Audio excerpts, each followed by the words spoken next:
जुलाई यानी कि महीने की पहली तारीख। अब महीने की पहली तारीख है तो कई बदलाव भी होंगे। हालांकि कई बार ये बदलाव अच्छे साबित होते हैं, लेकिन कई बार ये बदलाव आपकी जेब पर भारी भी पड़ जाते हैं। जुलाई महीने में भी कुछ ऐसा ही हो रहा है। जुलाई महीने की पहली तारीख से कई ऐसे नियम हैं जिनमें बदलाव किया जा रहा है और जो कि आपकी जेब पर भारी भी पड़ेंगे। हर महीने की पहली तारीख हमारे लिए कई बदलाव लेकर आती है। अब ये बदलाव कई बार तो बड़े ही राहत भरे होते हैं, लेकिन कई बार यही बदलाव हमारे लिए आफत बन बैठते हैं। 1 जुलाई महीने का पहला दिन, कई सारे नियम लागू होंगे ही और इसके साथ ही कई सारे बदलाव भी हमारी जिंदगी का हिस्सा बनने वाले हैं। कुल मिलाकर ये बदलाव आपके जेब पर भारी भी पड़ सकते हैं। लिहाजा आपके लिए जानना बहुत जरूरी है कि 1 जुलाई से क्या क्या बदलने वाला है। पहला तो ऑनलाइन भुगतान के लिए टोकन सिस्टम लागू होगा। बैंक ग्राहकों की सुरक्षा को देखते हुए भारतीय Reserve Bank card tokenization system शुरू करने जा रहा है। इसके तहत कार्ड के ब्यौरे को टोकन में बदल दिया जाएगा। ये ऑनलाइन लेन देन का सुरक्षित तरीका होगा। वहीं ऑनलाइन शॉपिंग कंपनियां, मर्चेंट और पेमेंट गेटवे क्रेडिट और डेबिट कार्ड का डेटा अपने प्लेटफॉर्म पर नहीं रख पाएंगे। 1 जुलाई से पैन कार्ड और आधार कार्ड को लिंक करने पर 1000 रुपए जुर्माना लगाया जाएगा। हालांकि इससे पहले 500 रुपए जुर्माने का प्रावधान था, लेकिन अब जुर्माना बढ़ाकर 1000 रुपए कर दिया जाएगा। कारोबार और विविध व्यवसायों से प्राप्त होने वाले गिफ्ट पर 1 जुलाई 2022 से 10% टीडीएस देना होगा। ये टैक्स सोशल मीडिया इन्फ्लुएंसर और डॉक्टर्स पर भी लागू होगा। सोशल मीडिया इन्फ्लुएंसर्स के लिए टीडीएस देना तभी जरूरी होगा जब कोई कंपनी मार्केटिंग के उद्देश्य से उन्हें कोई उत्पाद देती है। वहीं अगर दिया उत्पाद कंपनी को वापस लौटा दिया जाता है तो टीडीएस लागू नहीं होगा। 1 जुलाई 2022 के बाद से आईटी अधिनियम की नई धारा 194(s) के तहत क्रिप्टो करेंसी के लिए किया गया लेन देन अगर 1 साल में 10,000 रुपए से ज्यादा है तो उस पर भी 1% का चार्ज लगेगा। आयकर विभाग ने वर्चुअल डिजिटल एसेट्स के लिए अधिसूचना जारी कर दी है। इसके दायरे में सभी एनएफटी या डिजिटल करेंसी आएंगी। 1 जुलाई के बाद से आप केवाईसी अपडेट नहीं कर पाएंगे। इसके बाद आपको परेशानी का सामना करना पड़ सकता है। इससे पहले डीमेट खातों के लिए केवाईसी को 31 मार्च 2022 तक पूरा करना था, लेकिन सेबी ने इसकी समय सीमा बढ़ाकर 30 जून कर दी थी। 1 जुलाई से देश में दुपहिया वाहनों की कीमतें बढ़ जाएंगी। हीरो मोटोकॉर्प ने अपने वाहनों की कीमतों में 3000 रुपए तक का बढ़ाने का ऐलान किया है। लगातार बढ़ रही महंगाई और कच्चे माल की कीमतों में तेजी को देखते हुए कंपनी ने ये फैसला लिया। हीरो मोटोकॉर्प की तरह ही दूसरी कंपनियां भी अपने वाहनों की कीमतें बढ़ा सकती है। 1 जुलाई से देश में एसी भी महंगे हो रहे हैं। ब्यूरो ऑफ एनर्जी एफिशिएंसी ने एयर कंडीशनर के लिए एनर्जी रेटिंग में नियमों में बदलाव कर दिया। इसके बाद 5 स्टार एसी की रेटिंग घटकर सीधे 4 स्टार हो जाएगी। नई एनर्जी एफिशिएंसी लागू होने के बाद एसी की कीमतों में 10% तक बढ़ोतरी हो सकती है। कुल मिलाकर जुलाई महीने की ये पहली तारीख आम जनता के लिए परेशानियां लेकर आने वाली है। देश में वित्तीय लेन देन और वर्चुअल भुगतान संबंधी कई नियम बदल रहे हैं। ऐसे में आपके लिए जरूरी है इन नियमों को जान लेना। इसके साथ ही 1 जुलाई से देश भर में सिंगल यूज प्लास्टिक बैन कर दिया गया है। तो वहीं देश के कई राज्यों में इसको लेकर अधिकारियों की तरफ से अब कार्रवाई शुरू भी कर दी गई है। सिंगल यूज प्लास्टिक का इस्तेमाल करने वालों के चालान काटे जा रहे हैं। तो आम जनता जुलाई के महीने में अपनी जेब ढीली करने के लिए तैयार रहिए, क्योंकि 1 जुलाई से काफी ऐसे नियम है जिनमें बदलाव किया जा रहा है। कई ऐसी चीजें भी है जहां पर कि आपको टैक्स लगाया जाएगा और जिससे कि आपकी जेब और ज्यादा भारी पड़ सकती है, यानी कि आपके और ज्यादा पैसे खर्च हो सकते हैं। हरियाणा के ज्योतिसर में भगवान श्री कृष्ण के विराट स्वरूप का लोकार्पण किया गया। मुख्यमंत्री मनोहर लाल और राज्यपाल बंडारू दत्तात्रेय इस समारोह में मुख्य अतिथि के तौर पर शामिल हुए। कुरुक्षेत्र के विश्व प्रसिद्ध गीता स्थली ज्योतिसर में भगवान श्री कृष्ण के विराट स्वरूप को स्थापित कर दिया गया है। इस विराट मूर्ति का अनावरण सीएम मनोहर लाल, आरएसएस प्रमुख डॉक्टर मोहन भागवत और राज्यपाल बंडारू दत्तात्रेय ने किया। कार्यक्रम को लेकर भव्य तैयारियां की गई थी, लेकिन बारिश ने रंग में भंग डाला, जिस कारण कार्यक्रम में बदलाव किया गया और श्री कृष्ण के इस विराट स्वरूप का लोकार्पण ऑनलाइन किया गया। इस मौके पर हरियाणा के गृह मंत्री अनिल विज, शिक्षा मंत्री कंवरपाल गुर्जर भी मौजूद रहे। उन्हीं के कार्यक्रमों से यह आविष्कार होना हमारे लिए बहुत ही अत्यंत आशा की बात है। और इस विषय पर सारे विषय तो बोले गए, मैं ज्यादा ये नहीं कहूँगा। हरियाणा जो है सही रूप से हरि का जो है जाना है, इसलिए हरियाणा को हरियाणा का नाम मिला। राज्य सरकार की तरफ से इस प्रोजेक्ट पर 13 करोड़ 63 लाख खर्च हुआ है और 40 फीट ऊंची और 35 टन वजनी बना श्री कृष्ण का विराट स्वरूप देखते ही बन रहा है। ऐसे में मुख्यमंत्री मनोहर लाल ने ये भी कहा कि जल्द ही ज्योति शर्मा श्री कृष्ण विराट स्वरूप के पास वर्ल्ड स्तर का संग्रहालय बनेगा, जो आकर्षण का केंद्र बनेगा।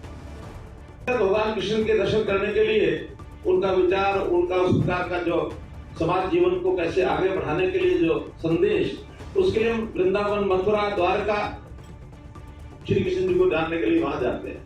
हमारा कहना है कि कृष्ण जी को जानने के लिए कुरुक्षेत्र में भी आना चाहिए, क्योंकि विचार तो उन्होंने जो वास्तव में एक संदेश, एक ज्ञान पुस्तक के नाते दिया, तो यही उनकी बाकी जो लीलाएं हैं वो सब स्थानों पर मिलती हैं, लेकिन जो सही संदेश है वो कुरुक्षेत्र में उन्होंने दिया है।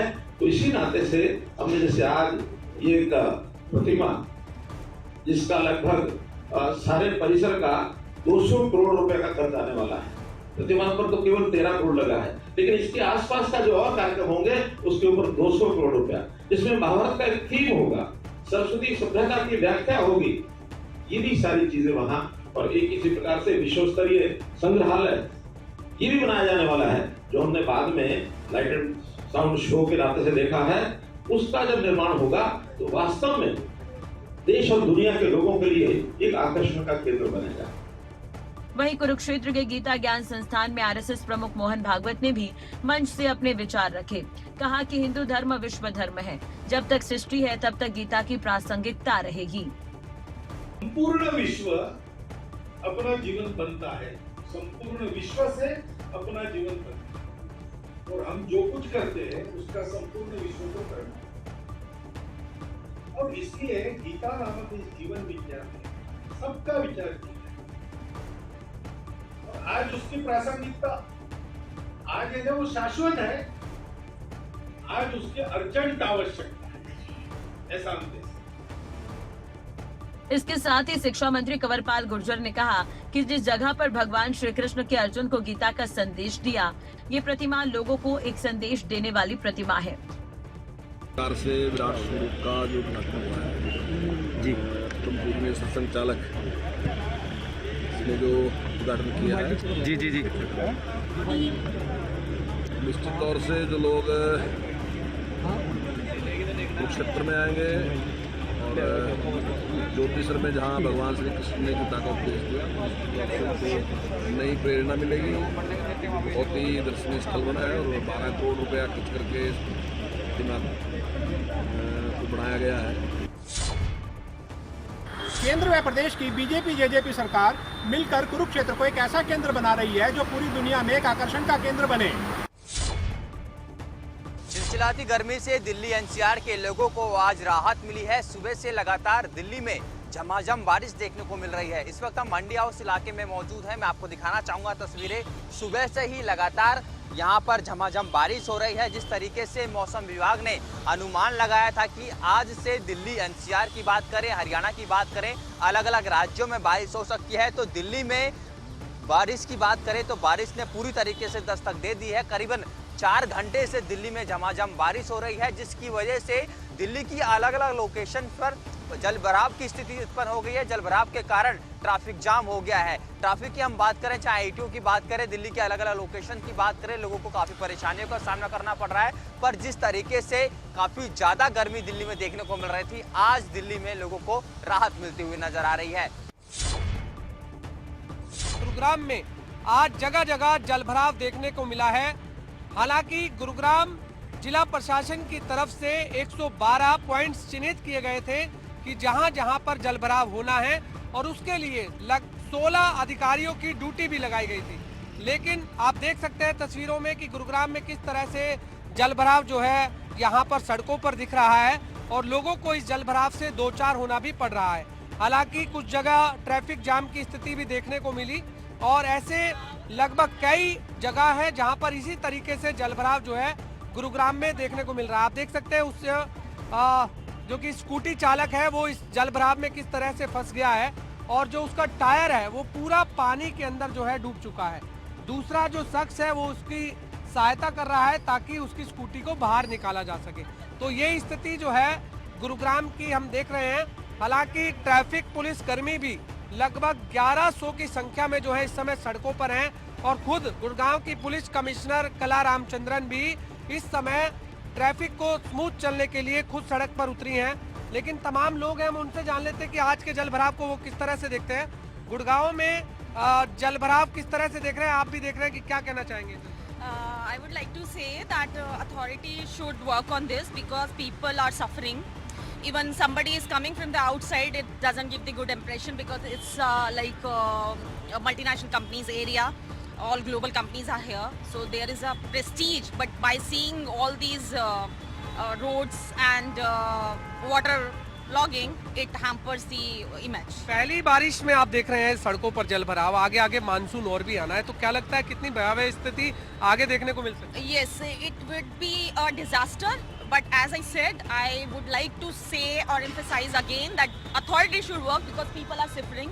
Like just recently, one scooty person saved, by falling in water. आपको लगता है कि साइबर सिटी, मिलेनियम सिटी का शहर है ये Gurugram? See, by seeing the right side, yes, it is. But if we see here, nobody can say. क्या कहना चाहेंगे आप जिला प्रशासन से? I would like to say that please work on this. It's highly required. People from the other countries come here and it doesn't give the good impression. And for the safety of people, it's highly required. देखिए, बिल्कुल एक बहुत अच्छी बात यहाँ पर कही है कि तमाम जो विदेशी लोग हैं वो हमारे इस शहर गुरुग्राम में आते हैं, तो ऐसे में इस जल भराव की समस्या को देखकर उन्हें भी जो है काफ़ी गलत महसूस होगा। इसलिए जिला प्रशासन जो है इस तरह के जहां भी जल भराव होते हैं उन्हें जो है जल भराव की स्थिति जो है वहां पर ना हो, इसके लिए जो है पुख्ता इंतजाम करें। हमारे साथ कुछ और भी लोग हैं, उनसे भी जान लेते हैं। क्या कहना चाहेंगे, पहली बरसात में जिला प्रशासन के दावों की पोल खोलकर रखी है? देखिए, जिला प्रशासन ने हर साल ये दावे किए हैं कि इस बार पानी निकालने की हमने ठीक से व्यवस्था कर दी है, लेकिन प्रशासन के दावे आपको सामने दिख ही रहे हैं कि क्या स्थिति है इस टाइम। अब आप देखो कि ये अभी तो आज कोई ज़्यादा बारिश नहीं आई। सरकार मीडिया में, न्यूज़पेपर में, सब जगह ये कह रहे थे कि हमने जगह गुड़गांव के अंदर चिन्हित कर ली है कि कहाँ पर पानी लॉगिंग होती है और वहाँ पर उन्होंने कुछ अफसर्स की ड्यूटी लगाई है जो ये देखेंगे कि पानी वहाँ पर जमा ना हो, और अगर जमा होता है तो उसको आधे घंटे के अंदर उसको निकाल दे ताकि लोगों को असुविधा ना हो, ना तो ट्रैफिक के मामले में। और अगर आप देखते हैं कि इस रोड पे है, अब ये पानी भरा हुआ है, यहाँ ये नहीं पता चलता कि कहाँ पर खड्डा है, कहाँ पर सीवर है, जिससे लोगों को दुर्घटना होने के भी चांसेस रहते हैं। तो क्या लगता है कि पहली बारिश है अभी, तो आगे लगता है कि पिक्चर बाकी है? बिल्कुल बाकी है। आज तो अभी सुबह से बारिश आई है, अभी तो थोड़ा बारिश आ रही है, तब स्थिति इतनी भयंकर है। और जैसे अगर बारिश आगे मानसून आएगा, बारिश तो 2-2 दिन भी नहीं रुकती मानसून के अंदर, एक दिन पूरा दिन चलती है, तब स्थिति और भी ज़्यादा खराब हो जाती है। प्रशासन, गुड़गांव एक साइबर सिटी है, मिलेनियम सिटी के नाम से कहा जाता है, जहाँ पर लोग देश विदेश से भी आते हैं, लेकिन यहाँ पर जो स्थिति है वो आप खुद ही देख लो कि कैसी है। प्रशासन के सारे दावे हर साल की तरह इस बार भी खोखले होते नजर आ रहे हैं। देखिए, बिल्कुल कहीं ना कहीं जिला प्रशासन हर बार ये दावे करता है कि इस बार गुरुग्राम शहर में जलभराव नहीं होगा, लेकिन आज पहली ही बारिश में हम देख रहे हैं कि जिला प्रशासन के जो दावे हैं उनकी पोल खुलती हुई नजर आ रही है। चंडीगढ़ जैसे शहर में जब बारिश हो तो सिटी ब्यूटीफुल और भी ब्यूटीफुल लगती है, और ये फिलहाल तस्वीरों में भी आप देख सकते हैं। इस समय तस्वीरें चंडीगढ़ के मध्य मार्ग की आप देख पा रहे हैं, जहां पर बारिश जब हुई तो उसके बाद का नजारा क्या था वो तस्वीरों के माध्यम से आप खुद ब खुद अंदाजा लगा सकते हैं। काफी गाड़ियां ऐसी हैं जो जल भराव की समस्या का शिकार हो गई। एक गाड़ी तस्वीर में आप देख भी सकते हैं, और उसके पीछे 2 और गाड़ियां जल भराव की दिक्कत की वजह से यहाँ पर रुकती हुई नजर आ रही है। ये चंडीगढ़ जैसे शहर में जब होता है तो यकीन कर पाना मुश्किल होता है, क्योंकि यहाँ पर कहा जाता है कि वाटर लॉगिंग की समस्या, पानी की निकासी की समस्या बिल्कुल भी नहीं है। लेकिन जब बारिश ज्यादा होती है, इंद्र देवता मेहरबान ज्यादा होते हैं, तो फिर सब कुछ लाचार सा दिखाई देता है। प्रशासन के इंतजाम भी धराशायी हो जाते हैं और जो दावे बड़े बड़े होते हैं वो फेल हो जाते हैं। ये तस्वीरें आप इस समय चंडीगढ़ के मध्य मार्ग की देख सकते हैं। लोग आगे वाहन ना ले जाने की खुद ब खुद ही अपने दिल में ही नसीहत दे रहे होंगे कि आगे जाएं कि ना जाएं। ये तस्वीरों में आप देख सकते हैं, पहले लोगों ने थोड़ी देर के लिए अपने वाहन को रोका, उसके बाद वो सोच रहे थे कि आगे बढ़े या ना बढ़े। उसके बाद हिम्मत करके एक एक करके वाहन आगे बढ़ते दिखाई दिए, क्योंकि सभी को, किसी को ऑफिस जाना था, किसी को अपने घर जाना था, किसी को अपने काम के लिए जाना था, और धीरे धीरे वाहन आगे बढ़ते दिखाई दे रहे। लेकिन एक वाहन यहाँ पर दम तोड़ता नजर आया इस जल भराव की समस्या के आगे। तो कह सकते हैं कि काफी शहरों में से उत्तर भारत के बारिश का मौसम खुशनुमा एक एहसास देता है, लेकिन कई बार समस्या जल भराव की होती है। लेकिन जिनको इससे खुशी मिलती है वो खुश भी होते हैं। और खासकर हम कहना चाहेंगे कि जो पहाड़ी इलाकों में बरसात होती है उससे समस्या ज्यादा बढ़ती है, खासकर पर्यटकों की। इसलिए सतर्क रहिए। अगर आप पहाड़ी क्षेत्रों में जाते हैं तो एडवाइजरी का ध्यान जरूर रखिएगा, क्योंकि मानसून तो आ चुका है और साथ ही कुछ समस्या भी लाता है, लेकिन अंत में हमें मानसून खुशी दे जाता है। मानसून की दस्तक आम लोगों के चेहरे पर खुशी लेकर आई है। आज हुई झमाझम बारिश ने गर्मी से आम लोगों को काफ़ी राहत दी है। इन तस्वीरों को आप बखूबी देख सकते हैं कि करीब 2 घंटे की भारी बारिश से सड़कें जलमग्न, ना सिर्फ जलमग्न हुई हैं बल्कि जल भराव की स्थिति भी इस वक्त खड़ी हो गई है। इस वक्त मैं नेशनल हाईवे पर 73 पर हूँ, जो पोटा साहिब से जगाधरी की तरफ निकलता है, और मैं ठीक छछरौली के मेन रोड पर हूं। और यहां पर आप तस्वीरें बखूबी देख सकते हैं कि जल भराव की स्थिति किस तरह हो गया है। करीब आधा फीट पानी जमा यहां पर सड़कों पर हो गया है। निकासी का किसी भी तरह का यहां पर कोई प्रबंध नहीं किया गया है। हालांकि प्रशासन की तरफ से दावे तो बहुत किए गए थे कि बारिश के वक्त सभी तैयारियां मुकम्मल कर ली जाएंगी, लेकिन इन तस्वीरों ने उन सभी दावों को झुटला दिया है, उन सभी दावों को नकार दिया है। वाहन चालकों को आप देख सकते हैं कि किस तरह सावधानी से आगे की तरफ बढ़ रहे हैं, चाहे वह छोटा वाहन हो या फिर बड़ा वाहन हो, बड़े ही सावधानी से आगे की तरफ बढ़ रहे हैं। आप इन तस्वीरों में बखूबी देख सकते हैं। हालांकि लोगों को गर्मी से तो जरूर राहत मिली है, लेकिन जो ढाबा संचालक है, होटल संचालक है, उससे इनकी मुश्किलें जरूर बढ़ा दी है। हालांकि यहाँ पर हर बार यही हालात रहते हैं, लेकिन यहाँ हालात सुधरने के नाम नहीं लेते। खैर, इसके अलावा जो किसान है उसको भी इससे बड़ा लाभ होने वाला है, क्योंकि ये बारिश जो है फसलों के लिए बड़े ही फायदेमंद साबित होगी। झज्जर के नागरिक अस्पताल में इन दिनों मरीजों को काफी परेशानियों का सामना करना पड़ रहा है, क्योंकि मरीजों को पिछले काफी समय से अस्पताल में डॉक्टर्स नहीं मिल रहे और बाकी की बची कसर तो उन दावों ने पूरी कर दी है जिन्हें कि अस्पताल में होने की बात कही जाती थी। झज्जर के नागरिक अस्पताल में डॉक्टरों की कमी से मरीजों को परेशानी का सामना करना पड़ रहा है। यहाँ इलाज करवाने आए लोगों का कहना है कि वो पिछले 1 महीने से लगातार अस्पताल के चक्कर लगा रहे हैं, लेकिन डॉक्टर न होने के कारण उन्हें निराश होकर वापस जाना पड़ता है। मैं होंडा में जब करता हूँ, बच्चे को दिखाने ले आऊँ, बच्चे गए, कोई डॉक्टर नहीं फिलहाल। बच्चों का काफी बार हाल यार ये बंद मिलता है, कोई डॉक्टर नहीं यहाँ पे। इसके लिए हमने बेरी जाना पड़ रहा है बच्चों के डॉक्टर के लिए। 3 दिन हो गए अल्ट्रासाउंड के लिए बोले हुए, मैं यहाँ पे लगातार आ रहा हूँ, यहाँ पे ताला बंद है, कोई नहीं मिलता है। 12,000 रुपये लगते हैं। 1,000 रुपये अगर लगाने होते तो मैं वहीं पे इलाज करवा लेता, यहाँ पे फिर लेना भी क्या है। 3 दिन लगातार हो गए, आता हूँ दिन में 3-3, 4-4 बार चक्कर काटता हूँ यहाँ से, लेकिन ताला बंद रहता है। लोगों का कहना है कि बाहर से इलाज काफी महंगा होता है, अगर उनके पास पैसे होते तो वो प्राइवेट अस्पताल में जाकर अपना इलाज करवा लेते। वहीं झज्जर सिविल अस्पताल में डॉक्टर्स न होने की वजह से मरीज बेहद परेशान हैं। दरअसल यहाँ तैनात कई डॉक्टर लंबी छुट्टी पर गए हुए हैं और मरीजों के इलाज के लिए कोई भी वैकल्पिक व्यवस्था नहीं की गई है। आपको बता दें, अस्पताल में डॉक्टर्स की कमी आज से नहीं बल्कि पिछले 2 महीनों से लगातार बनी है। ऐसे में मरीज वाकई में परेशान है, क्योंकि झज्जर के एकमात्र बड़े अस्पताल में ही जब उन्हें डॉक्टर्स नहीं मिल रहे हैं तो उनकी परेशानियां और ज्यादा बढ़ जाती है और बची कसर तो वो सुविधाओं के दावे पूरे कर देते हैं जो कि प्रशासन की ओर से, स्वास्थ्य प्रबंधन की ओर से किए गए थे। फरीदाबाद में एक शख्स पोस्टर के जरिए न्याय की गुहार लगा रहा है। शख्स के आरोप हैं कि पुलिस कर्मियों ने उसकी शिकायत पर सुनवाई नहीं की। बल्कि आरोपियों के साथ मिलीभगत कर आरोपियों को यूं ही छोड़ दिया। फरीदाबाद की डबुआ कॉलोनी निवासी सोनू गुप्ता को देखें, हाथ में पकड़े पोस्टर को भी जरा ध्यान से पढ़ें, जिस पर साफ शब्दों में लिखा है, भ्रष्ट SHO Sohanlal Khatana, ASI Dinesh, SI Udaypal और हवलदार बलवान के खिलाफ एसआईटी गठित कर उचित जांच करें।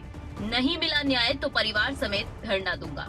अब जरा समझिए कि आखिर ऐसा क्या हुआ कि शख्स को सड़कों पर उतरकर इंसाफ की मांग करनी पड़ी। इंसाफ ना मिलने पर चेतावनी देनी पड़ रही है। इन सब के बीच ध्यान आकर्षण करने वाले उन सभी पुलिस कर्मचारियों अधिकारियों के नाम जो इस बोर्ड पर लिखे गए हैं। मेरा सोनू गुप्ता जी। सोनू जी, आप एक पोस्टर लेके बैठे आज, क्या है इसमें? कुछ ऐसा ही है और एसएचओ का आपने नाम लिख रखा, क्या है इनके? ये सर हमारा एक पारिवारिक मैटर था। एक मेरी माताजी शीला देवी के साथ में एक फरवरी में एक झगड़ा हुआ था, 18 फरवरी, जिसकी मेरी माताजी शीला देवी ने शिकायत दी थी डबुआ थाने में। उस टाइम एसएचओ ये सोनपाल खटाना और उदयपाल और दिनेश एसआई और बलवान उसको देख रहे थे, जिसमें मेरी माताजी शिकायत देने जाती है, मैं साथ में जाता हूं, तो एसएचओ साहब मेरी माताजी से अभद्र भाषा का प्रयोग, बुढ़िया साइड में हो जाए, ये हो, ऐसे कोई भी पब्लिक सिटी बंदा कोई भी डबुआ थाने में उस टाइम आता था, इनके उसमें आता था। पीड़ित शख्स की माने तो 2 साल पहले उसके और उसके परिवार पे हुए जानलेवा हमले के मामले में इन सभी पुलिस कर्मचारियों ने कोई कार्रवाई नहीं की। वहीं इस मामले को लेकर पीड़ित ने हरियाणा के मुख्यमंत्री, गृह मंत्री, DGP Haryana, police commissioner Faridabad और मानव अधिकार आयोग से लेकर अन्य कई बड़े अधिकारियों को शिकायत कर उचित जाँच की मांग की है। भाई के लड़के थे, कोई उनमें 2-4 लड़के बाहर के थे और उनके पारिवारिक मैटर था और वो अवैध रूप से दारू वारू का धंधा करते हैं, जो कि सोनपाल खटाना की उनसे और इन चारों पुलिसकर्मियों की सेटिंग थी। इन्होंने मेरे केस को सारा बिगाड़ के रख दिया। मैं सीपी साहब के पास भी पेश हुआ था, उन्होंने मेरी शिकायत पे गंभीरता से लेते हुए क्या नाम है एनआईटी सीआईए को सौंप दी जांच। उसके बावजूद भी जो सीआईए कहती है कि जी इसमें तो नाम और धारा सारी काट रखी है, तो एसएचओ साहब ने एसीपी साहब को गुमराह कर उसमें नाम और धारा भी सारी कटवा दी। पीड़ित ने इंसाफ की गुहार लगाते हुए चेतावनी भी दी है कि अगर इस मामले में उचित कार्रवाई नहीं हुई तो वे मजबूरन अपने पूरे परिवार के साथ धरने प्रदर्शन में बैठ जाएंगे।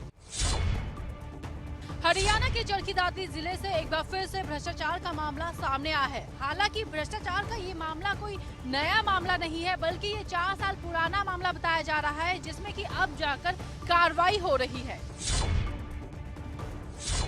चरखी दादरी के पेचोपा कला ग्राम पंचायत में 7 करोड़ 57 लाख से ज्यादा रुपए का गबन सामने आया है। बीडीपीओ की शिकायत पर बाढ़रा थाना पुलिस ने इस संबंध में निवर्तमान महिला सरपंच और ग्राम सचिव के खिलाफ रिपोर्ट दर्ज की है। आरोपियों पर सरकार की ओर से निर्धारित रॉयल्टी राशि को कम कर ग्राम पंचायत को नुकसान और माइनिंग कंपनी को फायदा पहुँचाने का आरोप है। गाँव पिपोचा कला की तत्कालीन सरपंच खजानी देवी, ग्राम सचिव चमन प्रकाश, जिन्होंने आपस में मिलकर के मैसर सैनिक माइनिंग कंपनी के साथ गलत तरीके से समझौता करके ग्राम पंचायत पिपोचा कला को 7 करोड़ 57 लाख 59,500 रुपये की वित्तीय हानि पहुंचाई है। साल 2018 में पिचोपा कला निवासी सुमेध ठेकेदार ने जिला प्रशासन को एक शिकायत दी थी, जिसमें बताया गया था कि माइनिंग कार्य के लिए कंपनी ग्राम पंचायत को 10% रॉयल्टी राशि के रूप में दे देती है। तत्कालीन सरपंच खजानी देवी और ग्राम सचिव चमन प्रकाश ने 10 की बजाय माइनिंग कंपनी से 1% रॉयल्टी राशि में करार लिया। अब देर से ही सही, लेकिन 4 साल पुराने इस भ्रष्टाचार के मामलों में कार्रवाई हो रही है। पुलिस ने अपनी ओर से इस मामले में एफआईआर भी दर्ज कर ली है, तो वही शिकायतकर्ता जिसने भ्रष्टाचार के इस पूरे के पूरे खेल को उजागर किया था, उसकी 8 महीने पहले ही मौत हो चुकी है।